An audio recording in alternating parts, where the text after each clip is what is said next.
Assalamualaikum warahmatullahi wabarakatuh. How are you students? Pada pertemuan kali ini, kita akan mempelajari bagaimana cara menjalankan program pengolah grafis. Di kelas 6 ini, kita akan lebih banyak belajar mengenai program pengolah grafis, yaitu Photoshop ya adik-adik, di mana Photoshop yang akan kita gunakan sebagai program pengolah grafis. Nah, bagaimana cara menjalankan program pengolah grafis? Nah, untuk itu, simak terus penjelasan Pak Guru ya. Menjalankan Photoshop. Nah, untuk menjalankan Photoshop atau program pengolah grafis, ada dua cara. Nah, yang pertama, tentunya adik-adik install terlebih dahulu ya aplikasi Photoshop. Nah, untuk mendapatkan aplikasi Photoshop, adik-adik bisa mendownload langsung melalui internet ya atau melalui Google. Ada beberapa macam versi dari Photoshop.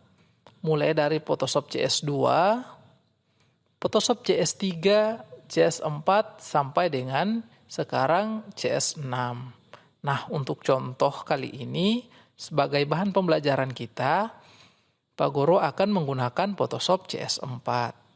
Namun adik-adik tidak perlu khawatir ya, karena pada dasarnya tampilan awal dari Photoshop itu sama. Nah, jika adik-adik sudah mempelajari satu versi dari Photoshop, misalnya Photoshop CS4, adik-adik juga sudah bisa mempelajari versi dari Photoshop lainnya ya. Nah, perhatikan langkah-langkah instalasi Photoshop berikut ini. Tentunya adik-adik telah mendownload terlebih dahulu ya aplikasi dari Photoshop CS4.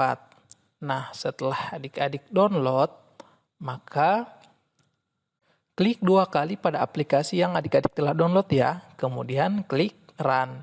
Kemudian Next, Next, Next, dan Next. Nah, jika muncul seperti ini, adik-adik bisa mengklik Ignore. Nah, setelah adik-adik klik Ignore, maka silakan tunggu proses dari instalasi. Nah, jika sudah selesai, adik-adik tinggal mengklik Finish. Nah, Adobe Photoshop sudah terinstall. Nah, kita lanjut. Setelah adik-adik menginstal aplikasi Photoshop, nah, klik logo Windows di bagian pojok kiri bawah ya. Nah, adik-adik cari dan pilih aplikasi Adobe Photoshop yang telah adik-adik install. Nah, ini cara pertama. Untuk cara yang kedua, setelah adik-adik menginstal aplikasi Photoshop, adik-adik bisa mengklik langsung dua kali pada ikon shortcut yang ada pada tampilan layar monitor. Nah, untuk lebih jelasnya, Pak Guru akan menjelaskan bagaimana cara menjalankan Photoshop. Nah, untuk itu simak terus penjelasan Pak Guru ya. Nah, cara yang pertama, adik-adik mengklik logo Windows. Nah, logo Windows itu yang telah ditandai ya adik-adik dengan ikon warna merah pada bagian pojok kiri bawah. Nah, setelah adik-adik klik, maka akan muncul tampilan seperti ini. Nah, jika sudah seperti ini, silakan adik-adik pilih aplikasi Adobe Photoshop. Nah, di sini Pak Guru sudah tandai dengan tanda warna merah ya. Di sini juga Pak Guru menggunakan Adobe Photoshop CS4. Setelah adik-adik klik, maka dia akan menuju tampilan awal dari Photoshop. Nah, ini langkah pertama ya adik-adik. Nah, selanjutnya cara yang kedua atau langkah yang kedua, di mana adik-adik apabila sudah menginstal aplikasi Photoshop, nah adik-adik bisa klik langsung dua kali pada ikon shortcut yang ada pada tampilan layar monitor. Nah, yang mana tampilan shortcut itu atau ikon shortcut itu? Nah, di sini Pak Guru sudah tandai dengan lingkaran warna merah ya. Jadi adik-adik bisa mengklik dua kali pada ikon shortcut Photoshop. Nah, jika adik-adik sudah mengklik, maka dia akan menuju ke tampilan awal Photoshop. Nah, seperti ini tampilan awal dari Photoshop. Ini tampilan awal Photoshop ya adik-adik. Tampilan dari Photoshop CS4. Pada umumnya, tampilan Photoshop seperti ini ya adik-adik. Jadi adik-adik tidak perlu khawatir ya jika menggunakan versi selain dari CS4. Nah, di sini ada tampilan bagian-bagian dari Photoshop ya adik-adik. Tampilan yang ada ketika Photoshop dijalankan atau telah terbuka. Nah, di sini Pak Guru tandai dari nomor 1 sampai dengan nomor 10. Di mana nomor 1 ada menu bar ya adik-adik. Kemudian yang kedua ada option bar. Nah, dan yang ketiga ada dokumen window bar. Yang keempat application bar. Nah, yang kelima ada workspace. Kemudian yang keenam panel. Dan yang ketujuh, toolbox atau tool panel. Nah, di sini biasanya adik-adik, jika kita bekerja dengan Photoshop atau membuat sebuah desain menggunakan Photoshop, maka pada bagian nomor 7 inilah yang akan sering kita gunakan. Karena pada bagian nomor 7 ini adalah tools-tool yang nantinya akan kita gunakan. Selanjutnya yang ke-8, information bar. Dan ke-9, dokumen window. Nah, yang ke-9 ini tampilan kertas ya adik-adik, seperti tampilan kertas. Disinilah yang akan kita membuat desain atau tempat untuk kita bekerja.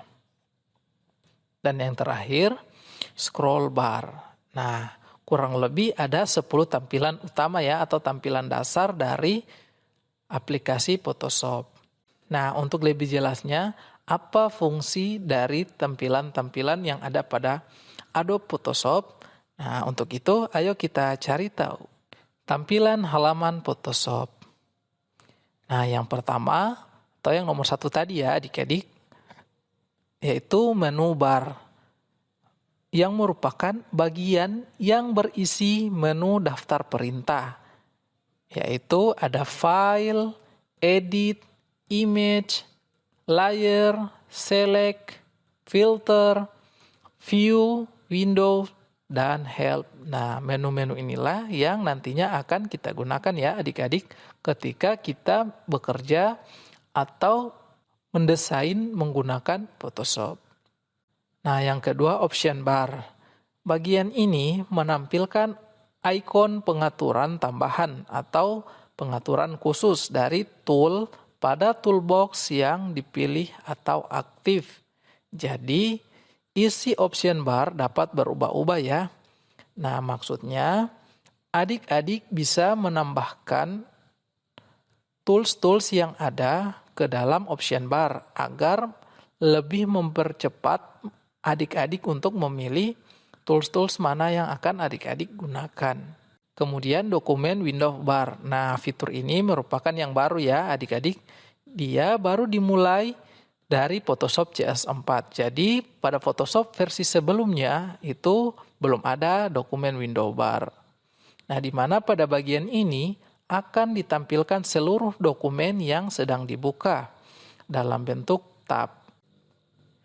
Yang keempat, application bar. Merupakan fitur baru juga ya adik-adik yang baru muncul pada Photoshop CS4. Nah, dia terletak di samping menu bar. Bagian ini cukup mempermudah untuk mengakses beberapa fitur yang umum digunakan. Misalnya, ikon pertama di sebelah kiri dengan cepat akan membuka Adobe Bridge. Nah, yang kelima, workspace. Berisi pilihan untuk mengatur pengaturan panel yang berbeda, menu, dan bahkan shortcut keyboards untuk tugas yang berbeda. Selanjutnya, panel. Panel atau disebut juga dengan plate. Nah, jika di kelas 5 adik-adik sudah mengenal istilah plate ya, yaitu pada aplikasi Inkscape. Nah, panel ini memberi kita akses ke semua jenis perintah dan pilihan untuk bekerja pada gambar, seperti pengorganisasian layer dan melihat channel warna individual untuk pemilihan warna. Kemudian melangkah mundur melalui history dan melihat informasi tentang gambar kita. Kemudian toolbox atau tool panel merupakan palet yang berisi tombol-tombol perintah untuk membuat dan memanipulasi gambar atau teks. Nah, toolbox ini dikenal sebagai tool palette. Namun, istilah palette pada Photoshop CS4 itu diganti dengan sebutan panel, sehingga toolbox pada Photoshop CS4 disebut tool panel. Nah, ini yang telah Pak Guru katakan tadi ya adik-adik, di mana berisi tools-tools atau perintah yang nantinya akan kita gunakan ketika kita akan membuat sebuah desain pada Photoshop. Yang kedelapan, information bar, menampilkan informasi dokumen yang aktif. Kemudian kesembilan, dokumen window. Nah, dokumen window ini merupakan tempat ditampilkannya gambar atau teks dan tempat di mana kita melakukan semua pengolahan gambar atau teks. Nah, dokumen window ini tampilnya seperti lembar kerja ya adik-adik, kertas lembar kerja di mana nanti adik-adik akan meletakkan gambar atau teks yang akan adik-adik desain. Nah, yang terakhir ada scroll bar. Nah, scroll bar ini terdiri dari vertical scroll bar dan horizontal scroll bar yang digunakan untuk menggeser tampilan dokumen window secara horizontal atau vertikal. Nah, lembar kerja itu adik-adik bisa menggeser ya, bisa menggeser dari atas ke bawah atau secara vertikal, kemudian dari samping kiri ke samping kanan dengan cara horizontal. Nah, inilah tampilan yang ada pada Photoshop. Nah, silakan adik-adik pelajari ya. Nah, adik-adik, Pak Guru punya latihan nih. Latihannya, hafalkanlah bagian-bagian tampilan pada Photoshop beserta fungsinya minimal 5 ya adik-adik. Nah, bagian-bagian tampilan itu yang telah kita pelajari tadi ya adik-adik. Ada menu bar, ada toolbox, dan lain sebagainya. Nah, untuk latihannya dibuat dalam bentuk video. Nah, bagaimana adik-adik? Cukup mudah bukan menjalankan aplikasi Photoshop dan mengenal tampilan-tampilan yang ada pada Photoshop? Nah, adik-adik tetap semangat belajar ya. Untuk pertemuan berikutnya, kita akan mempelajari ikon-ikon yang ada pada Photoshop ya adik-adik. Nah, untuk itu, sekian dulu pertemuan kita hari ini. Tetap semangat belajar. Sekian, sampai jumpa pada pertemuan berikutnya. Assalamualaikum warahmatullahi wabarakatuh.